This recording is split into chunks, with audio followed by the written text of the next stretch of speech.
बिस्मिल्लाहिर्रहमानिर्रहीम। मैं हबीबुर रहमान यज़दानी हूँ। अज पूरी दुनिया के मजदूरों का आलमी दिन मनाया जा रहा है। सब तो पहले बेस्ट विशेज़ जिन्ने भी साडे मजदूर ने, लैबरस ने, इस मौके पर मैं सारी उम्मत नूं बल्कि पूरी दुनिया के लोगों को यह पैगाम देना चाहवागा कि ये मजदूर जिहड़े ने इन्हां दे नाल इस तरह ही ट्रीट करो जिवें मेरे नबी ने इन्हां दे नाल ट्रीट किया। मैं उनकी एक मिसाल देना।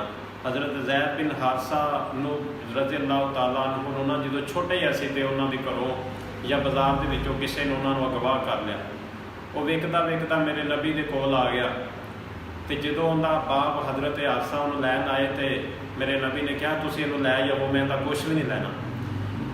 तो वो गुलाम सी ना, मेरे नबी का नौकर सी, तो कहता नहीं मैं वापस नहीं जाना।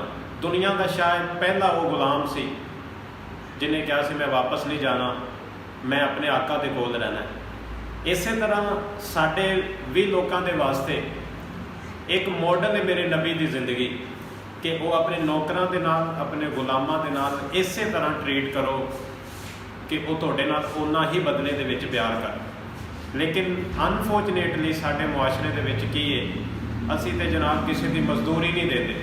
वो सारा दिन वो मजदूर बेचारा पिस जाएगा काम करता करता, लेकिन असी उनकी मजदूरी नहीं देवांगे, असी उनके पैसे खा जावांगे। कभी उन्होंने अपनी जगह पर रख के या अपने आप को उनकी जगह पर रख के कभी तसव्वुर करो कि कितनी जून जुलाई की गर्मी होंदी है या दसंबर और जनवरी की सर्दी होंदी है, तो वो सुबह तो लग के शाम तक बेचारा इट्टां चुक चुक के, कढ़ाइए चुक चुक के तुहाडी बिल्डिंग बना रहा होंदा है सिर्फ अपने बच्चों की रोटी रोजी पूरी करने वास्ते। लेकिन जनाब असी उनके नाल की तामन करने, असी उन्हें बुरा भी कह लें, असी उन्हें मंदा भी कह लें।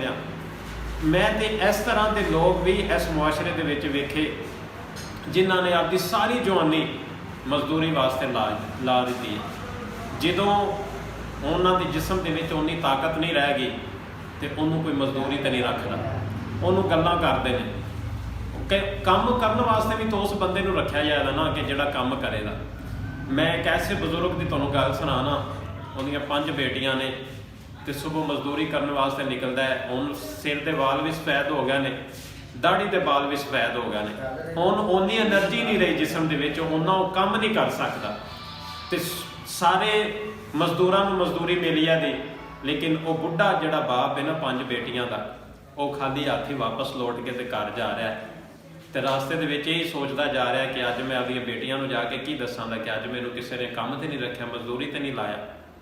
तो बेटियां की तसव्वुर करदियां होणगियां यार, बाप बेटे जिहड़े ने वो तो फिर भी कुछ होर जहनीयत के होंदे ने, लेकिन बेटियां दे कोलों ना माँ बाप के जिहड़े दुखड़े ने इस तरह के वेखे नहीं जाते।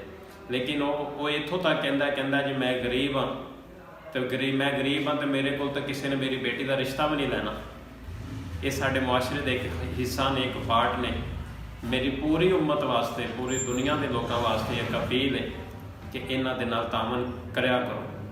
ये बड़े मजबूर लोग ने। बहुत शुक्रिया।